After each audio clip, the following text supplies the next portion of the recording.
اعوذ باللہ من الشیطان الرجیم بسم اللہ الرحمن الرحیم۔ تو ورنہ حضرت علی رضی اللہ تعالیٰ عنہ فرماتے ہیں کہ موضوع پر مسح کے بارے میں فرماتے ہیں کہ لو کان الدین بالرأی لکان اسفل الخف اعلی بالمسح من اسفل الخف اعلی من اولا بالمسح من اعلاہ او کما قال رضی اللہ عنہ، کہ اگر دین کا دار و مدار محض عقل پہ ہوتا کہ عقل سے فیصلے کیے جائیں، تو حضرت علی فرماتے ہیں کہ جو چمڑے کے موزے پہنتے ہیں تو اس میں مسح اوپر کیا جائے، اوپر کے حصے کو۔ اگر عقل کی بات ہوتی تو نیچے کا حصہ زیادہ قابل تھا کہ اس کو صاف کیا جائے، کیونکہ نچلے حصے پر گندگیاں زیادہ لگتی ہیں، مٹی زیادہ لگتی ہے، لیکن شریعت نے نیچے کے حصے کو مسح کرنے کو تو کوئی ضروری نہیں قرار دیا، اوپر کے حصے کو قرار دیا۔ تو معلوم ہوا کہ دین کا دار و مدار اللہ تعالیٰ کی اطاعت پر ہے، اس میں اپنے انسان کی عقل کو کوئی دخل نہیں۔ تو یہی بات ہے کہ لاکن یرید لیطہرکم ویتم نعمتہ علیکم، اور تاکہ اللہ تعالیٰ اپنی نعمت کو تمام کر دے، نعمت کو تمام کر دے، یعنی ایک طرف تو اللہ تبارک و تعالیٰ نے تمہارے لیے آسانیاں پیدا کی کہ وضو کے لیے پانی میسر نہ ہو، یا پانی کا استعمال برداشت سے باہر ہو یا مضر ہو، تو تمہارے لیے تیمم کی اجازت دے دی۔ یہ ایک بہت بڑی نعمت ہے کہ تمہیں ایک آسانی کا راستہ مل گیا۔ دوسرے، اس آسانی کے راستے میں بھی اللہ تبارک و تعالی نے وہی خصائص پیدا فرما دیے جو اصل وضو کے اندر تھے، ظاہری طہارت کے بھی اور باطنی طہارت کے بھی، جن کا پہلے ذکر ہوا۔ تو نعمت اس طرح تام فرمائی کہ وہ نعمت ظاہری بھی آسانی کی نعمت، اور اس عمل کے ذریعے جو باطنی طہارت، باطنی پاکیزگی حاصل ہونی تھی، وہ بھی ہم نے اس کے اندر رکھ دی۔ تو لیتم نعمتہ علیکم لعلکم تشکرون، تاکہ تم شکر گزار بندے بنو، اللہ تعالیٰ کا شکر ادا کرو۔ تو یہاں یہ بھی پتہ چل رہا ہے کہ آدمی کو جب اللہ تعالیٰ کے کسی حکم پر عمل کرنے کی توفیق ہو جائے تو اس کو شکر ادا کرنا چاہیے۔ اب وضو کر لیا،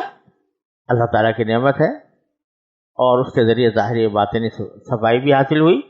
تو شکر کرو، اللہم لک الحمد لک الشکر۔ اللہ تعالیٰ آپ کا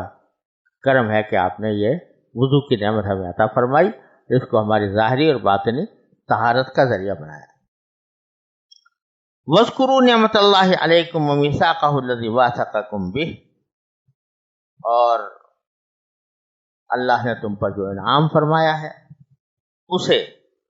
اور اس عہد کو یاد رکھو جو اس نے تم سے لیا، یعنی وہی بات اطاعت والی، کہ اپنے دل میں ہمیشہ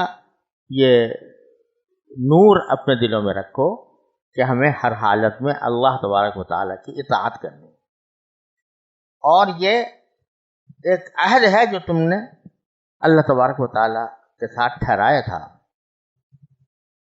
اور اس وقت تم نے یہ کہا تھا کہ سمعنا وأطعنا، کہ ہم نے اللہ تعالیٰ کے احکام سن بھی لیے اور مان بھی لیے، ان کی اطاعت بھی کی۔ یہ کب ہوا تھا؟ ایک عہد تو وہ ہے جو ہر آدمی سے ازل میں لیا گیا، جس کا ذکر الست بربکم قالوا بلی میں آیا ہے، لیکن ایک عہد وہ ہے جو ہر مسلمان کلمہ توحید پڑھتے وقت اللہ تعالیٰ سے کرتا ہے، کیونکہ جب یہ کہتا ہے کہ اللہ کے سوا کوئی معبود نہیں، اور یہ کہتا ہے کہ میں اللہ تعالیٰ کے پر بھی ایمان لایا، آپ کے پیغمبروں پر بھی لایا، آپ کی کتابوں پر بھی لایا، تو وہ خود بخود ایک عہد باندھ دیتا ہے اللہ تعالیٰ کہ میں آپ کے حکم کا پابند رہوں گا۔ اور بہت سے صحابہ کرام رضی اللہ تعالیٰ عنہ اجمعین کے ساتھ نبی کریم صلی اللہ علیہ وسلم نے یہ عہد باقاعدہ زبانی طور پر بھی لیا، کئی صحابہ سے بیعت کے وقت میں لیا، تو ان سب کی طرف اشارہ ہے کہ تم نے خود یہ کہا تھا کہ ہم نے اللہ کے حکم جان لیے اور مان لیے، تو اس واسطے اب یہ تمہارا عہد ہے، اور اس عہد کا تقاضا یہ ہے کہ تم اللہ تعالیٰ کے ہر حکم پر عمل کرو، واتقوا اللہ، اور اللہ سے ڈرو۔ یہ احکام ہر حکم کے ساتھ تقریباً اللہ تعالیٰ تقویٰ کا ذکر اس لیے فرماتے ہیں کہ ان احکام پر صحیح عمل اس وقت تک نہیں ہو سکتا جب تک کہ آدمی کے دل میں اللہ تعالیٰ کا خوف نہ ہو۔ ان اللہ علیم بذات الصدور، بے شک اللہ تعالیٰ دلوں کی بات کو جاننے والا ہے، سینوں کے بھید سے پوری طرح باخبر ہے۔ لہذا اگر تمہارے دل میں کوئی گناہ کا جذبہ آتا ہے، گناہ کا خیال آتا ہے، کہ تم اللہ تعالیٰ کی نافرمانی کا کوئی بات سوچتے ہو، تو وہ بھی اللہ تعالیٰ کے علم میں ہوتی ہے۔ لہذا اپنے قول و فعل کو بھی، اپنی سوچ کو بھی اللہ تبارک و تعالیٰ کے تابع بنانے کی کوشش کرو۔